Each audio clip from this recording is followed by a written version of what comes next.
जय माता दी मित्रों। बड़ों को प्रणाम और छोटों को प्यार। प्रत्येक एकादशी का अपना एक महत्व होता है। हर माह में 2 एकादशी पड़ती है और साल में 24।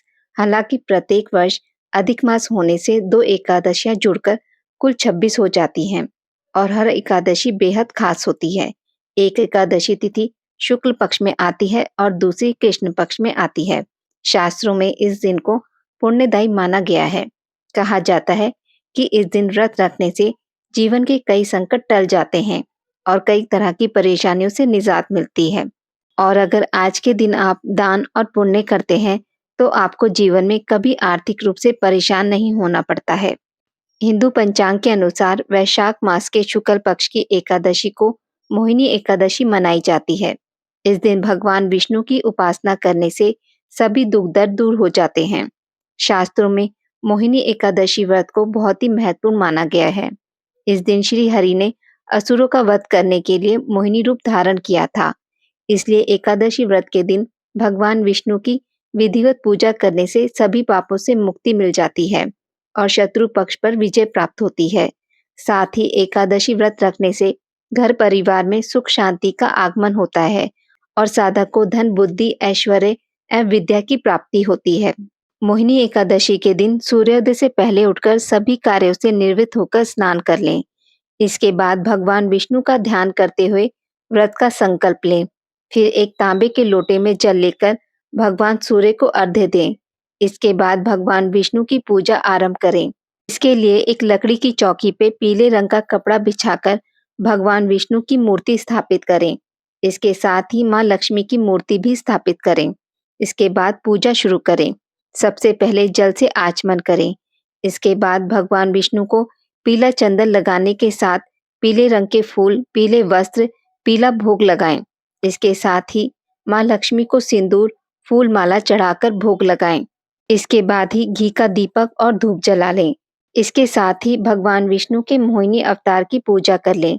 अब एकादशी व्रत की कथा चालीसा मंत्र का जाप करने के बाद विधिवत आरती कर लें और अंत में भूल चूक के लिए माफी मांग लें।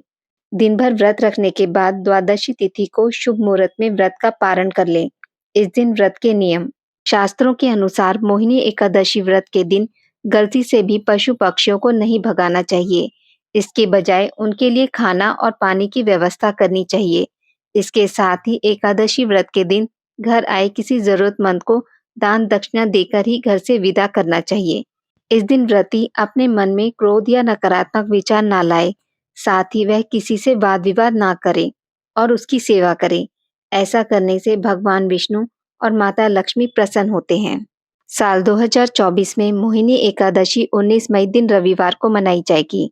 एकादशी तिथि प्रारंभ होगी 18 मई को सुबह 11:22 पर। एकादशी तिथि समाप्त होगी 19 मई को दोपहर 1:50 पर।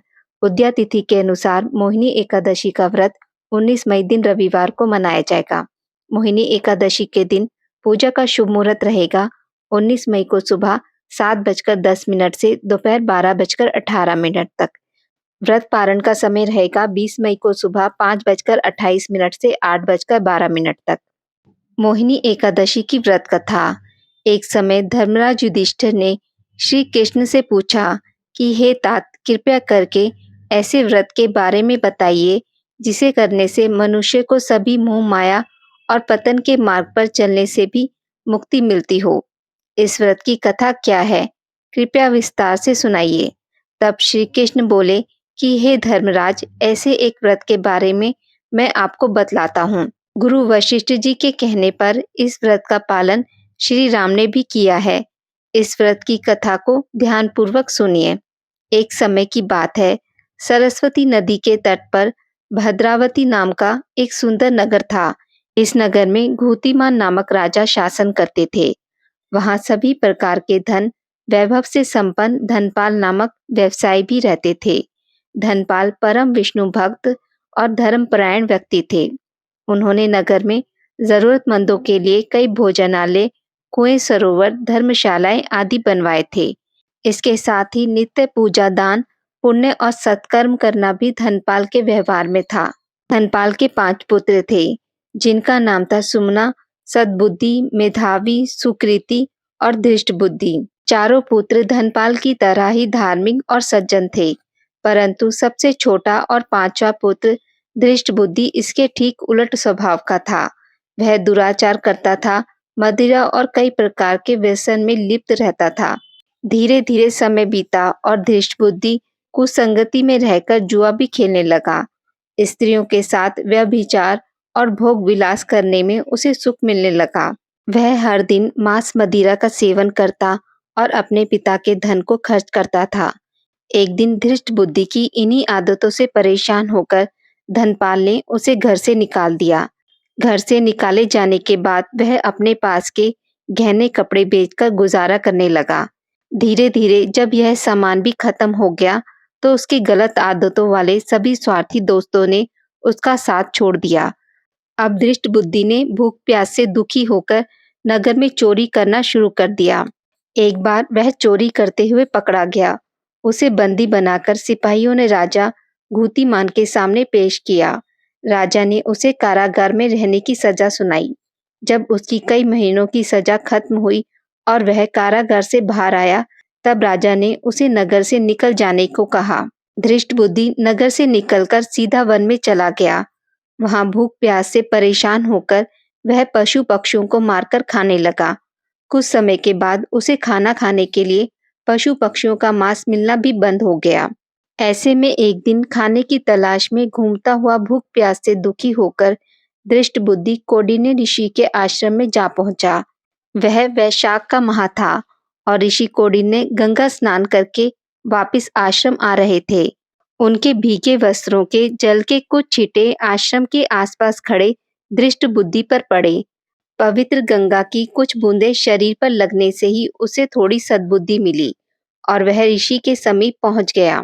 ऋषि कौंडिन्य मुनि को प्रणाम करके उसने अपना परिचय दिया और उनसे हाथ जोड़कर विनती की कि हे ऋषि, मैंने जीवन भर बहुत पाप कर्म किए हैं। मुझे जो सजा मिली उससे भी मैं कुछ सीख नहीं पाया। अब मैं अपने पापों का प्रायश्चित करना चाहता हूँ। कृपया कर आप मुझे इन पाप कर्मों से छूटने का कोई उपाय बताइए।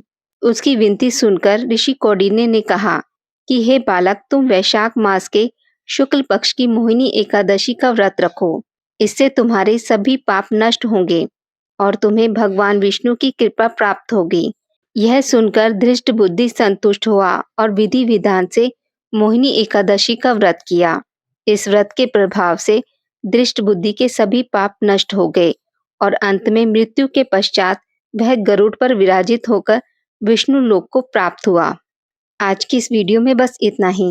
मित्रों, अगर आपको मेरी वीडियोस पसंद आती हैं तो उसे लाइक और शेयर जरूर करें और पूजा पाठ से जुड़ी जानकारी के लिए मेरे चैनल को सब्सक्राइब करना ना भूलें। धन्यवाद।